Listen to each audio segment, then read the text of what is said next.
Thank you for tuning into Literary Blend, a publishing podcast. I'm your host, Demi Michelle Schwartz. There's no perfect recipe for chasing a dream in the publishing industry, but I hope the conversations on this show give you the ingredients you need to bake yours into reality. So let's flip the page and get into this chapter of Literary Blend. Hello, friends. Welcome back to Literary Blend. Today's chapter is called The Difference Between Being a Writer and Author. And joining me on the show for a wonderful conversation about this topic is one of my author friends. Please give a warm virtual welcome to Rebecca A. Carter. Hey, Rebecca.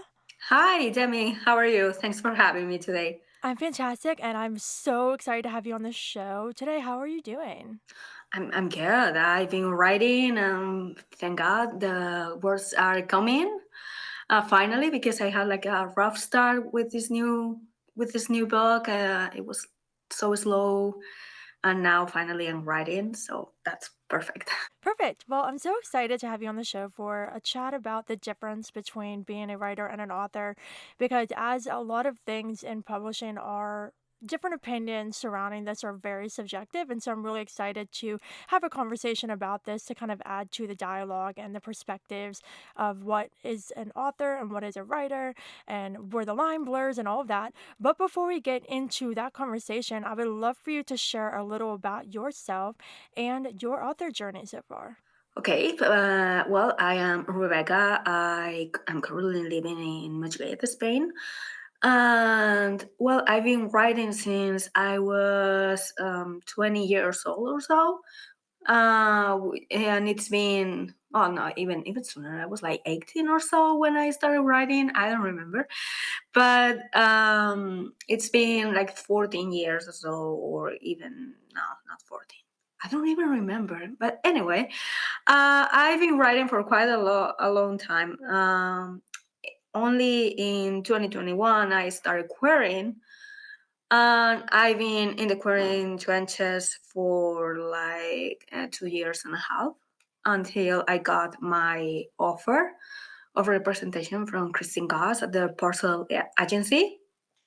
I couldn't believe it. I was pinching myself. It was such a nice surprise.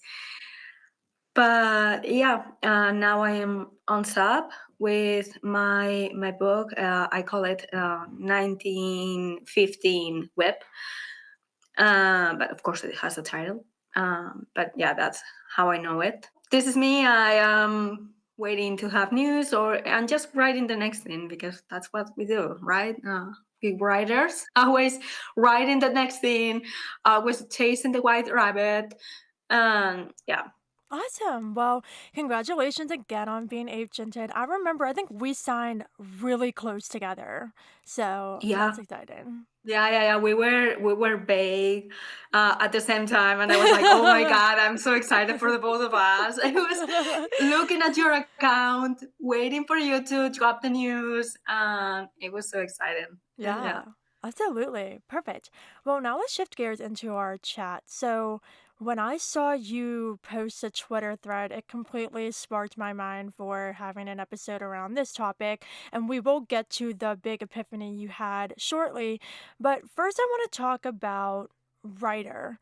So, as authors, we are writers, but not all writers are authors. And I did some research too to see what other people said about this subject.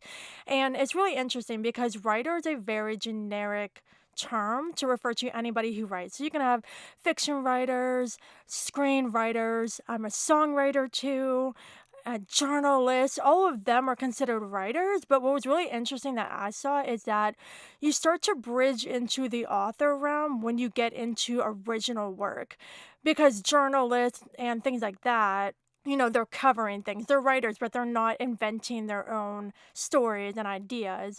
And so people have suggested that an author is more of somebody who uses their imagination, creates various stories from their imagination that are original, and writers don't always do that. But I think this is interesting because nonfiction writers, they are authors, in my opinion, because they're crafting books and getting published. And just because they're not writing completely original material and they're writing about nonfiction, I still think they're considered to be authors. So, what are your thoughts on all this? Yeah, I absolutely agree. I mean, not all writers are authors, but we all write. Even if you're just writing, I don't know, a piece about, I don't know, interior design, for example, you're writing, right? But you're not an author. You're an author to that specific piece of information, but you're not crafting worlds. But I also believe that, of course, if you're writing nonfiction, you're also an author. So the difference for me, it lies mostly in the difference between your personal approach. Like, because sometimes we write as writers and sometimes we write as authors, right? Yeah, so I completely agree with that. I also think it has to do with your intentions, and that ties into the approach. Like when you're writing, what is your intent? Are you just writing for fun? Are you just journaling? Are you just, doing other tasks and careers that involve writing that aren't necessarily like the publishing, like traditional self publishing, Mm-hmm. indie? I think the distinction for me kind of comes down to what your intentions are because people have said that you're called an author when you get published. And that's something that I don't really agree with, I don't think, because you and I are definitely on the path to becoming published authors. But I still consider us authors because we are taking the steps toward that path. We have queried, we have signed with agents, we are doing Yeah. revisions, we're doing all the things. And so I think that by restricting author to only published writers, I think that kind of puts up a block. Because you said the mindset too. I completely agree. I think it's a mindset thing.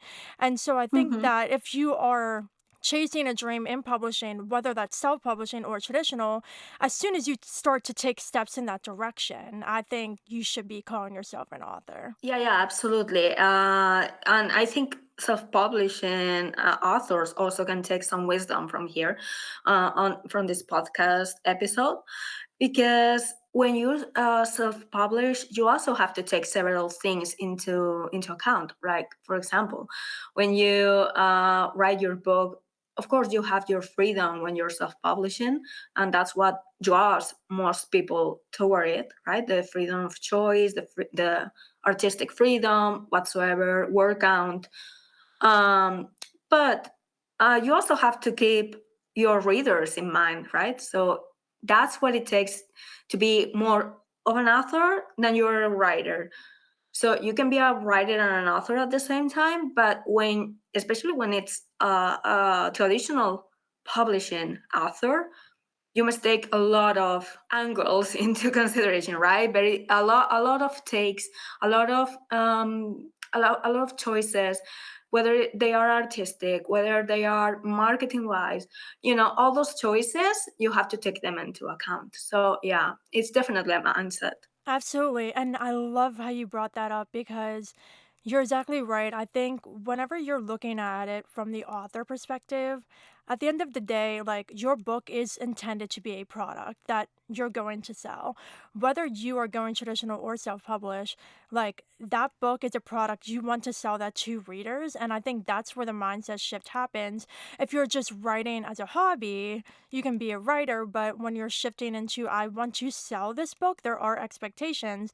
And traditional may be a little more strict with things, but self publishing has it too. Like if you are writing for a certain audience, like say you're a romance writer, romance readers have expectations for that genre. And so you still need to keep your reader in mind, Hmm. like you said, and take the necessary approaches to all the steps with the cover design and things like that with self-publishing, and then working with an agent and editors and with traditional, they're going to tell you things like for the market, and you kind of need to listen to those opinions because they're trying to get your book to the best place it can be to sell it. And so you Hmm. kind of lose a little bit of the artistic freedom, but there are conversations surrounding all the things, so you're involved, but you definitely need to be a little more flexible with what the industry is expecting. Yeah, definitely. And you need to fill those gaps. Absolutely. Yeah, perfect. Okay, so this is a good transition into the big epiphany you had. So, can you share a little about what brought you to the realization of yourself when you realize, okay, yeah, I'm an author? Because I read your thread. So if you want to give the listeners a little glimpse into that. Yeah, of course. I'm currently on SAP, like I said in the beginning of the episode. But I signed with that book. I edited with my agent. Everything was super good. And I went to SAP, and then I sent a book from my backlist, which is so it. Well, it's always been very close to my heart. But I thought that I had already grown very detached from that book. So I said, okay, it's fine. Let's send it and let's see what she has to say. Well, needless to say, my agent loved that book. She usually tells me the more I have to say, the more invested I am, the more I love it. So she sent me all these huge edit letter, which I loved. And I agreed with everything that she was telling me because she had great ideas and everything about where to start because I happen to never know when to begin my book. I never nail it. So I sent her my the book of my heart. And of course I knew that there might be something that would really throw me off. And it happened. She suggested, because the thing with my agent is that she suggests, there is no demands, no impositions. She's not really imposing her views. She tells me, take whatever resonates. If you don't like something, you can just discard it. It's fine. She's chill like that and amazing like that. So it was not anything on her end that made me react the way I reacted. But she suggested that I cut a timeline, because let's say that my book, which is DRT, it's a different book than the one it's on SAP currently. So DRT is a huge book, and I had already cut so much word count, an additional timeline when I was querying and everything, and I had to shelve it. The thing was that the way I reacted to that little piece of uh, feedback, that suggestion, let me know how precious I was about that book. So I spent several days completely living in my head, panicking because I wanted to see how I would react to seeing that timeline go. I was reacting so badly. I was panicking. I was as if I had to rip one of my fingernails. That's the thing that I said on my thread. Well, the thing was that I didn't want. I said, okay, I can do it. I can do it. I can do it. But then I said, no, I cannot do it. With that came the realization that I had written this book as a writer. So I had written it for very personal, selfish purposes. It helped me to heal. It helped me to see many things that I didn't want to acknowledge in my personal life. It showed me personal things about myself. So for me, each timeline, in each thing in that book is precious to me. But that's the thing. I wrote it without marketing in mind. I wrote it without, I don't know, without beats in mind, without anything. It was just my baby and I, if that makes sense, right, Emmy? So I talked to my agent about it. She told me it's fine. You don't have to cut that timeline as long as we do this. We make adjustments. She gave me a few tips. I said, okay, fine. I could just breathe finally. And she showed me what a kind of gem she is. She's amazing, and she's gonna be a very coveted agent in no time. Um, but it made me realize how I shifted from one book to the other because DRT was the book that I wrote before the book that got me my agent. And in between those books, I happened to shift. I wrote 1915 Web as an author book. And I didn't even realize at the time, but now I look back and I realize. So that's more or less the background, right? And what shifted my perspective, saying, okay, so right now I'm writing a book as an author, not a writer. There's a difference there. And I thought it was worthwhile to just share my thoughts because they weren't even shutting up. I was like, okay, maybe I just need to write this down, share it with the world, and forget. I'm so happy you did. That is a perfect story that really shows what we've been kind of talking about at the beginning. I really like how you allowed yourself to recognize I wrote this as a writer. You realized the intent you had for that story. Now that you're in the space of getting deeper into traditional publishing, you're realizing, yeah, that book I wrote it as a writer, maybe it's not the best fit or the best approach for traditional, but you are allowing yourself to make some tweaks to it, which I think is great. But ultimately, you were able to put your foot down and say, wait, no, like that, I wrote this book for myself first and foremost. And I think it's great too that you're recognizing the shift. And now when you're writing, you have the author hat on more than the writer Mm-hmm. hat. But I think it's also really good to note here too that when we are writing as an author with marketing involved, we are still writing a book we love and that we want to write. We're not sacrificing our personal taste and what's in our heart to write about just because of the Mm-hmm. market. What we're doing is we're taking an idea that we have and crafting it in a way that's true to our vision for it while also fitting market expectations.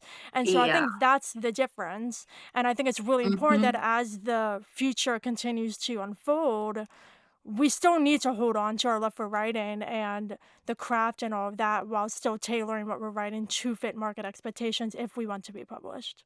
Yeah, exactly. It doesn't mean that the books that I'm writing now, for example, or the book that I got me my agent, weren't books of my heart. They totally are. I feel passionate about them. I am living with my current work in progress right now.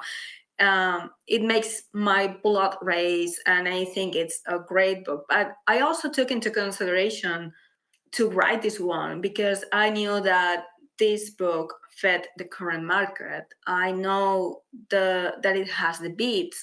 I know that it has the vibe, right? It's so hard to nail down a list of it because everything is subjective. But at the same time, it means that I can really get to be creative, but at the same time, I have my thinking hat on, like, I have my author mindset on, so I am kind of blending both worlds. And yeah, and I think that's the actual shift that needs to happen in order for you to become an author and not just a writer. But I think also that this thing can happen to you, like, for example, writing a book as a writer. I think it can happen any moment. I'm not saying that you're not a real writer if you write a book that is too close, right? So, but you need to have you need to keep in mind that you need that book to live, but also respect the fact that you might need to do adjustments or just not and let that book die. Because when I saw that my book, the book of my heart, DRT, I was ready to shop that book. I thought about it. I talked to my agent about it, and I said, "Look, I know that this book is way too big, and I can shelve it for now. I mean, it doesn't mean that it's dead, but publishing is not into big books right now. Paper costs too much. There are less people working at publishing at the moment. There are layoffs and everything. So it's a very tough moment for publishing. Yeah. So yeah, so it's important to know all of this and know when it's the book's time and Yeah. know how to read the room, so to Yeah. say. Absolutely. And what I also wanted to say too is that I think recognizing the difference between being a writer and an author, it can touch on various parts of the writing process or the publishing process, not just with the craft specifically, because I'm in a situation where I had to change the title of my manuscript before going on submission. And just long story short, my book is a Little Red Riding Hood reimagining, and I had Little Red in the original title. It was originally Little Red Crossroads. And I had that in there, and it was really clear through the story that it was a Little Red reimagining. And what my agent was pointing out was it's a reimagining. It can kind of stand on its own. And a few other people have mentioned too that actually mentioning Little Red was like a little too on the nose because it's clear it's a reimagining, Hmm. but it's also separate from the original fairy tale. So it really doesn't need to be mentioned. But because that was the title that I've like been querying it with and like have had in my mind for a really long time, Hmm. whenever she was like, I think you should change the title, I was like, but wait. No, But my precious yeah. title. But Yeah. then I, like, really sat and thought about it, and I was like, "You know what? Everybody who said this is right, my agent's right, I have to change it," and I did change it, and I'm okay now, but that's just one of the things, like, there will be curveballs thrown your way, and you Mhm. will need to adapt as an author because, again, like she was saying, "Look, this is a too little too on the nose, it's a reimagining, it doesn't need this," and that's a market thing too, like, reimaginings are really popular right now, and by Mhm. kind of trying to separate it from the original as much as possible with direct language and things like that, it'll probably give it a little bit of a better chance. So, like, everybody who was saying it had really good intentions and really good points. And so that's just another example of I was embracing that opportunity as an author. If I was embracing it as a writer, I've been like, nope, I'm not changing the title. Yeah. But I recognized it was an important change to make. Yeah, it's I read a long time ago, well, not a long time ago, but some a while ago I read somebody saying something like when you are in traditional publishing, you cannot hold on too tight to anything. Like you cannot just be precious about anything about your book, about like your title, for example. I like my title and I kept my title while going on submission, but I know that the marketing, if we ever sell this book or when we sell this book, let's be positive, but when we sell this book, I know that maybe the marketing team will come in and say, hey, we need to change the title, and I'm gonna be, "Oh, okay, it will be that title to me forever." But anyway, life goes on and you're an author, you are, and that was one of the points in my thread. And when I talked to my agent, I was saying, okay, what if, because when you sell a book, there's this editor chat that you have with your editor, and you talk about your vision and their vision, and you agree or you don't, but you certainly discuss this. But I was afraid that I was saying, okay, I might be too blinded or too excited when I accept the offer, like, yay, I'm going to get published and all of that. And maybe if I sell that book, DRT, I mean, maybe if I sell it and I say, yes, I can cut another timeline. Yes, absolutely. And then I have my offer already signed and my contract is okay, it's going, everything's fine. And then I say, you know what? I don't want to cut that timeline. I mean, my editor might understand or they might not. It's all about the person, and that's a risk that you are taking if you change your mind. And I was wondering, what if I just completely ruin my relationship with an editor just because I look unprofessional, I look too precious, I like too much of a diva, you know? I didn't want to say yes only to backtrack and say, you know what, no. Yeah, I think like this whole conversation kind of boils down to as writers, we have very strong visions. We're very precious about our work, but Hmm. there are lessons and changing my title, that was a lesson. You recognizing that you wrote this book as a writer, not an author, that was a lesson. I think it's really great that we're learning these lessons so early on because I think as the time continues and we get deeper into publishing and all of that, there will be more lessons to learn. There will be more difficult decisions and hard changes, but I think Hmm. that's just part of what it's like to be an author. Yeah, absolutely agree. You need to be able to adapt. Yeah, absolutely. Adapting is very important. Being flexible is very important, but also along the way, holding on to your love for the craft of writing. Yeah, absolutely. And like I was saying earlier, you don't really can think that you're going to be safe 10 books down in your publishing journey, right? Because you might have published 10 books, and the 11th book is the book of your heart, the book of your soul, and all of a sudden you are too precious about it. So it doesn't mean that you are not a good enough writer or a good enough author. If that happens, it's fine. It's fine to respect that we have books that are closer to us, books that we won't commit to change or to modify or crush their bones. Like those were my literal words. I don't want to crush that specific book anymore. Well, I offer certain choices and certain possibilities for that book. I was not inflexible, but for sure I had to adapt. So yeah, it was a very humbling experience as well, because I thought that that book was my best book ever. I would never write a book so perfect, a book so good, a book so lyrical. you know, I thought I would never write a book as good as that one, and I was wrong, because that book needs some work. Because I wrote it like, taking all the licenses in the world, like all the artistic licenses, all the personal liberties. No, that's really great. And, the one thing I'll say here to kind of wrap up is that if you have a story in your heart that you know isn't going to be the best fit for publishing, but it's just in you, it's perfectly fine to have a passion project that you just write on your own and don't tell anybody about. There's so many authors who do this, like whether it's a Mhm. short story or like a full novel or novella or whatever. If you have a story in you, you need to get it out and it's very personal to you, definitely write it. You don't have to show it to your agent. You don't have to self-publish it. It can just be for you. And as a Exactly. songwriter, like I write songs for myself all the time that I'm like, I'm never going to release this, but I needed to write this to heal or to get something out or whatever. And nobody has to hear it. And so I think it's the same for this too. If there's something in you, you need to write, get it out of your system and have it be just for you. Yeah, exactly. Definitely agree. Yeah, perfect. Well, Rebecca, what a wonderful conversation. Yeah, thank you for letting me let it out, because yeah, those musings were really nagging me at the back of my head. So yeah.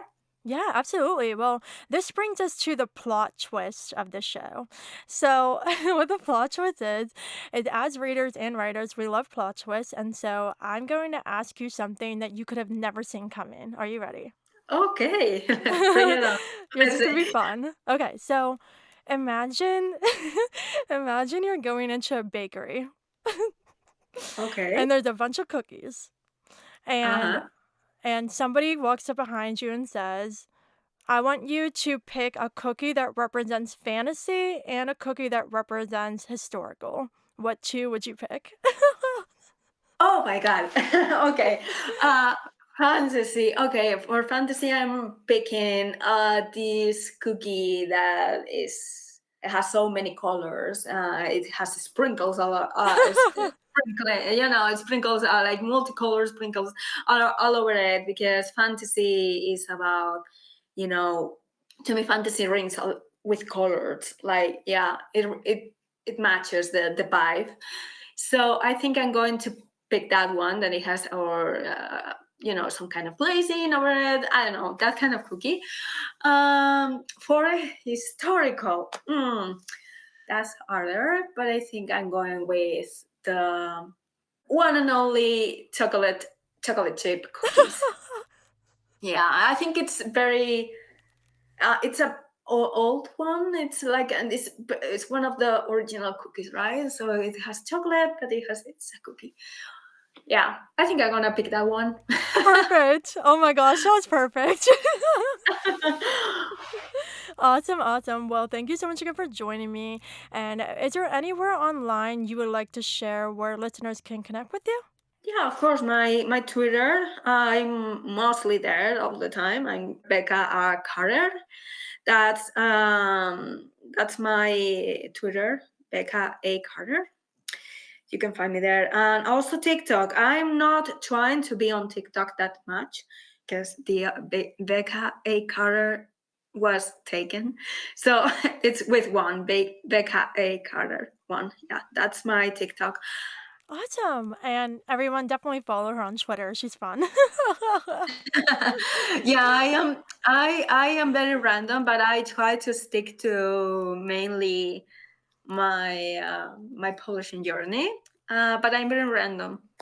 Yeah, awesome. Well, thank you so much again for joining me.